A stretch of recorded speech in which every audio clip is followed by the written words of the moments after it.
What's going on, guys? Welcome to our channel. Today we are going to be taking some shrink-a-dink material and turning them from this into these cool little pumpkin keychains. So let's jump in and get started.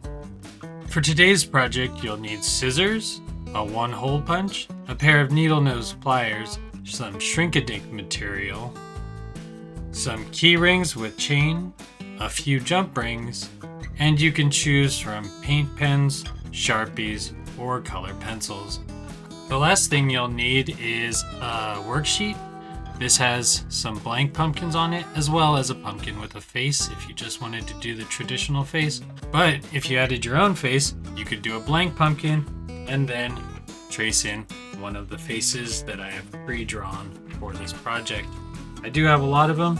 I took these off of the internet and redrew them so they look good. Alright, let's get started. The first thing you're going to need to do is go back to your original template of your pumpkin. Next, what we're going to do is grab some shrink-a-dink material. Now there's two sides to this material. There's a shiny side, which is very glossy, and then there is a flat side. You want to put your shrink-a-dink material glossy side down so you are drawing on the side that is a little bit rough. Once you've placed your image in a good position, you're going to want to take some tape, and I forgot to mention you're going to need some tape, but you'll want to tape down your image. You can hold it down with your hand, but it's a lot harder. This makes it much easier to move around, and your piece of shrink-a-dink material should stay on your paper without moving. Next, you're going to want to take your Sharpie, and we're going to simply trace our pumpkin.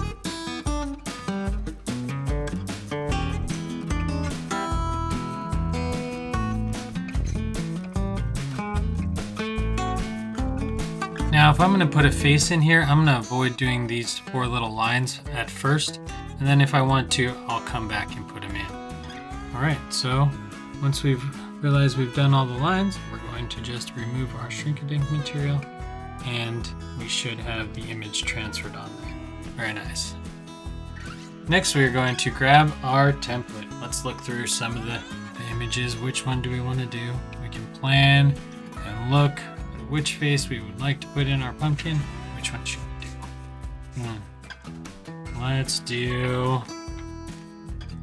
Let's do this clown one. I'll make this one. So I'm going to take this. We're going to do the same type of process, and I'm going to grab my little pieces of tape and tape it down.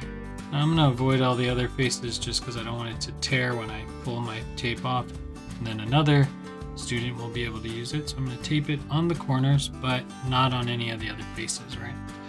That makes it much better. Now what I'm going to do is I'm going to trace our face onto there.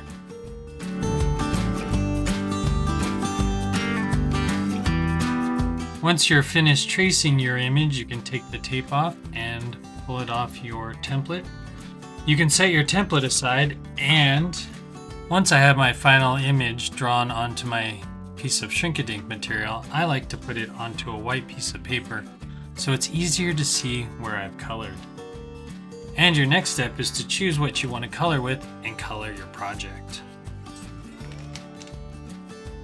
Even when you have the white background, it's still hard to see.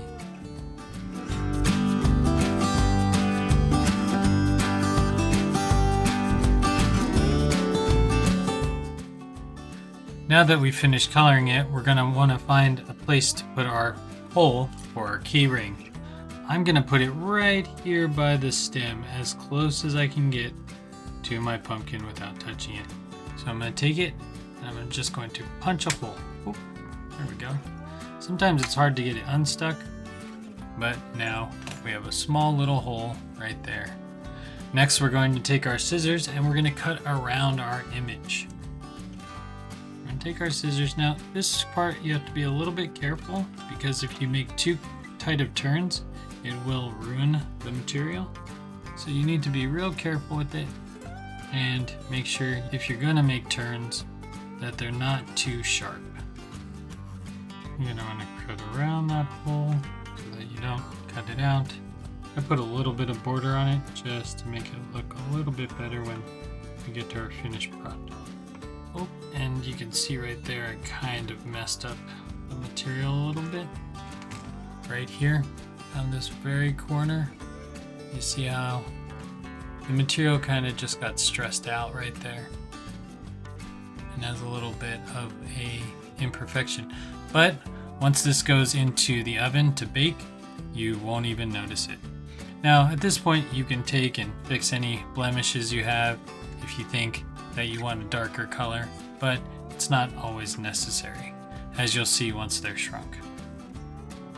Alright, I'm going to do 2 more examples using 2 different types of mediums. We've seen Sharpie, we're going to do color pencil, and we're also going to do paint pen, so you can see what those look like.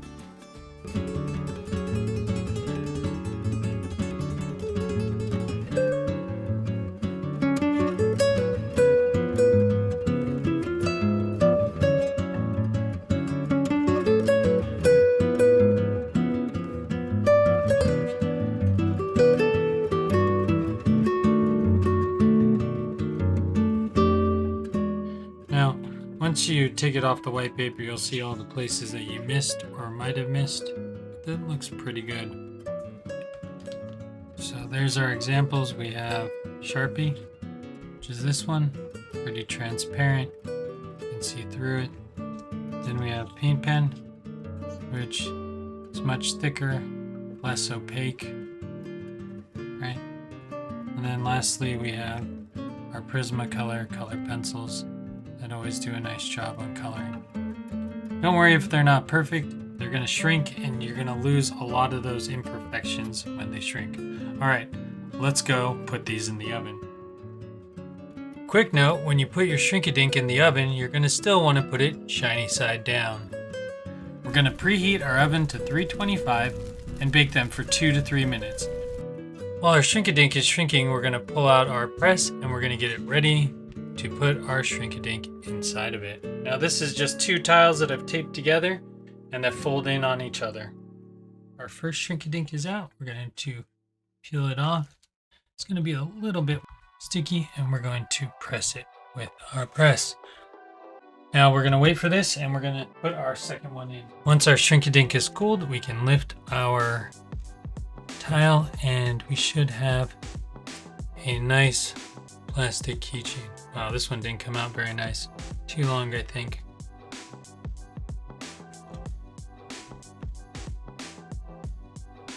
See if this one came out any better. Yeah, this one's much better.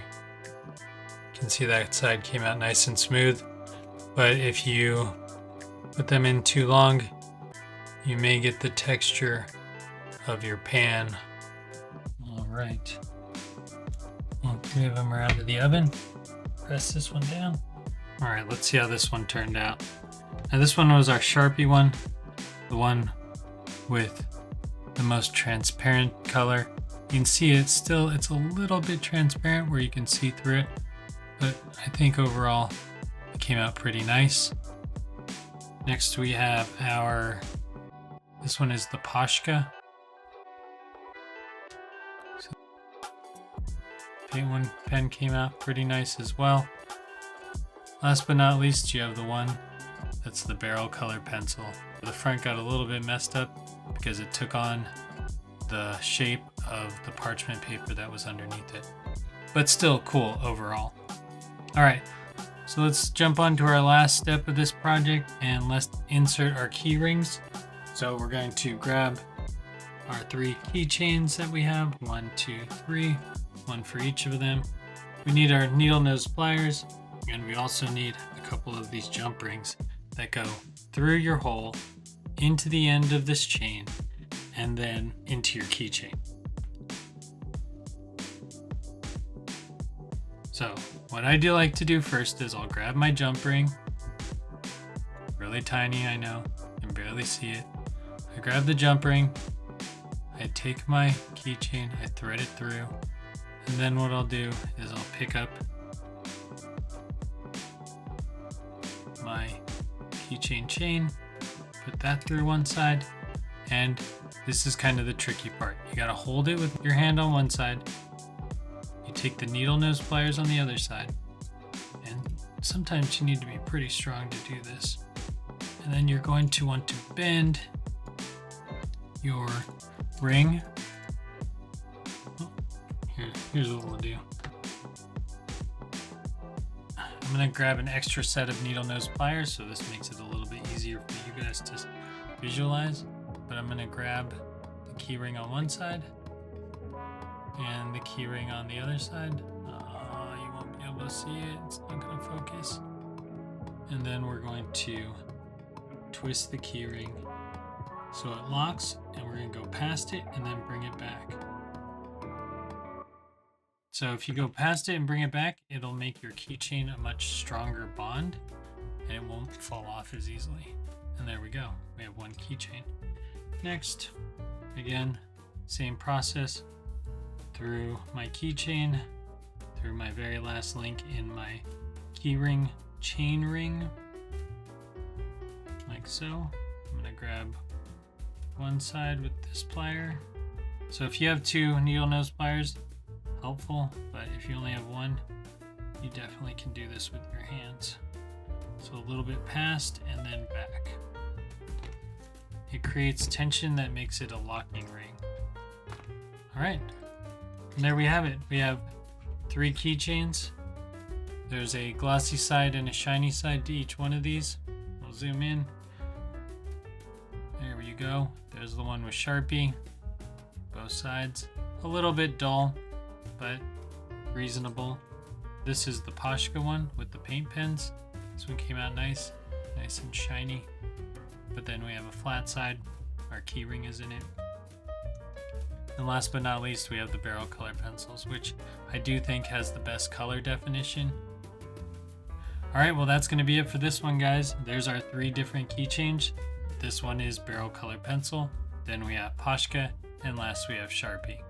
I hope you enjoyed this one, and I hope you enjoyed doing this project on your own. Happy Halloween, and we'll see you guys next time. Thanks for watching.